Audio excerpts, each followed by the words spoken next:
It was a unanimous points decision eventually, but like we said before, not the knockout that everybody wanted for AJ this weekend, not the knockout that he wanted for himself as well. Tyson Fury could be next on the cards for AJ. He made it clear that he wants that heavyweight champion of the world fight next, but there are others in the frame potentially, other fighters that could be next for AJ. What level is he at the moment? Why don't we ask talkSPORT's Gareth A. Davies, who's joining us now. Hello, Gareth. Morning, Gareth. How are you? Good morning, soldiers. How are we? Oh, you had a busy weekend, didn't you, Gareth? It was very busy, but it's always a pleasure to be there. I'm following the Anthony-Joshua journey is always so intriguing because, you know, he's damned if he does and he's damned if he doesn't and he's damned if he's in the middle.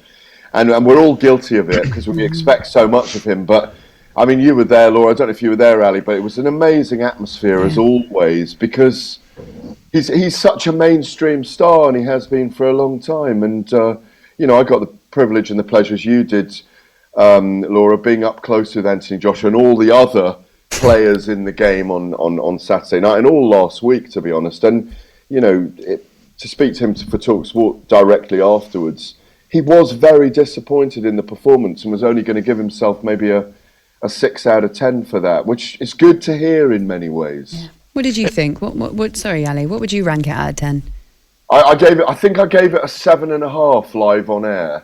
But we averaged, the four of us, myself, Adam, Spencer and Andy, our commentary team, we averaged it about a 7. But I think we have to ask, where was the power, the destructive force, the knockout statement from the former two-time heavyweight champion of the world? The power is clearly there, but the application of that, based on the strategy and game plan with new trainer Derek James, does show a degree of caution. I think AJ isn't throwing enough combinations, and because that killer instinct is there when he throws combinations, and that's how he puts people away. He's not a single punch knockout merchant or artist like Deontay Wilder. And I think when he did throw combinations, he was caught by Franklin. He was a small target and was very mobile, certainly for the first half of the fight. There looks like there was, when he was caught on the counter, AJ went back into his shell, he retreated. And there may still be some psychological damage there felt by Joshua when he is caught, you know, because of the Andy Ruiz defeat, because of the 2 defeats to Usyk. So I do really think he's at the early stage of a rebuilding process with Derek James now. Well, you've said that, Gareth, and I take that on board. So that said, what's the next move that would be best for him himself? I mean, he's come out and called out Fury. I didn't see enough in that performance, and I know anything can happen in that level of boxing, Gareth, but I didn't see anything really that would trouble Fury. For AJ himself, where do you see, as you say, he's pressed the reset button again, where would you see what would his best option be for his next fight? Well, firstly, I agree with you.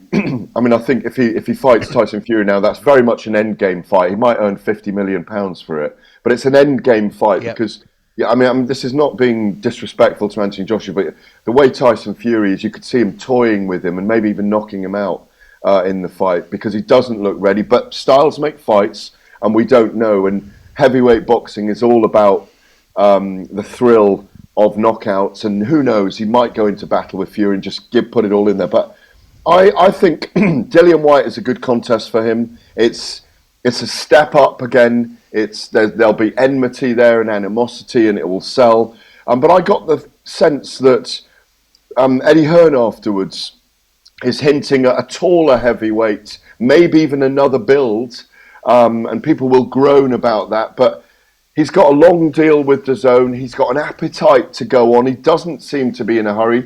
Derek James says there's no rush. And so maybe an Otto Wallin or a Tom Schwartz, a taller heavyweight. Because he still looks like he needs some confidence. Because as I say, he was hesitant. But I wouldn't put him in with Tyson Fury right now. And I'm saying if I was his promoter and if I was AJ's guy, AJ will want to fight everyone. Mm-hmm. But I think in this heavyweight game of chess that's going on at the moment, if they want to elongate his career, which I think they all do, I think it's a Tom Schwartz or an Otto Wallin, a tall heavyweight who he can let his hands go with a little easier. Gareth, as well as fights ringside at the weekend, there was also a couple of incidents that were causing a stir on social media as well. I wanted to play our listeners a clip from when you went up to Conor Benn to see if you could get an interview for talkSPORT. Here's how it sounded. I'm very near Conor Benn, who I just wanted to say hello to. No, he's knocked the microphone off. He doesn't want to talk tonight. Gareth, I know you're smiling now, but what did you make of all of that? Well, listen, I mean, I've known Conor a long time, but I haven't seen him at all for the last 6 months. And I've said a lot of things. I've never said once that I believe he's a drugs cheat, but he has had clomiphene in his system twice. And I've spoken about that till I'm blue in the face. In fact, I'm fed up of talking about it. But it's part of the narrative of being a boxing correspondent and commentator. I didn't feel it was an act of aggression towards me, believe it or not. I think he just clipped the microphone. As I said at the time, it's the kind of arrogance of youth at the moment, and I feel that that's the case with Conor not going in front of the Boxing Board of Control to do his case. We spoke off camera later as well, and he said he wasn't happy with me, and he thought we were friends. But all I'm doing is my job. I mean, I hope the kid clears his name, and he comes back and he is fully exonerated. But what did I make of it? Well, a lot's been said on talkSPORT over the last 6 months. We are the home of boxing. We go into every detail on the channel, and it was an emotional reaction from him, and maybe one he shouldn't have done at the time. Gareth, you spoke about the arrogance of youth. One man I didn't see any arrogance from ever was the late, great Ken Buchanan, mate. I paid my own special tribute this morning. What have you got to say about the great man? Well, he was amazing. I met him a few times. He really is. I mean, just to rank him properly, he was a vicious lightweight fighter, incredibly strong, very rakishly built.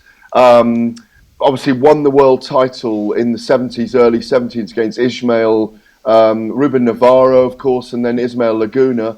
Fought Roberto Duran, lost to Roberto Duran, but he was one of those guys for me, and I'm speaking to people like Colin Hart as well, who goes back to cover that time. Whenever I speak to Colin, he's probably the top 3, 4, 5 post-war British boxers, so he's right up there. He fought the very best in an era of great fighters, and he went abroad to do it all, and a brilliant character. Yes. Well said. Thank you, Gareth. Lovely to have you on, mate, and we'll speak to you very, very soon. Also, just wanted to say congratulations to you guys on your coverage, because I was sat just before you, just in the row in front of you at the O2, and funnily enough, I could actually hear all of your coverage really well, so it felt like I was listening to the radio while I was watching the show. And as always, I just think you guys are exceptional. So I just wanted to say well done for the weekend as well. So thank you. Thank you so much for coming on. Speak to you again very, very soon. talkSPORT Breakfast with Laura Woods, Monday to Wednesday mornings 6 till 10 on AM, on DAB, via the talkSPORT app and on your smart speaker. talkSPORT.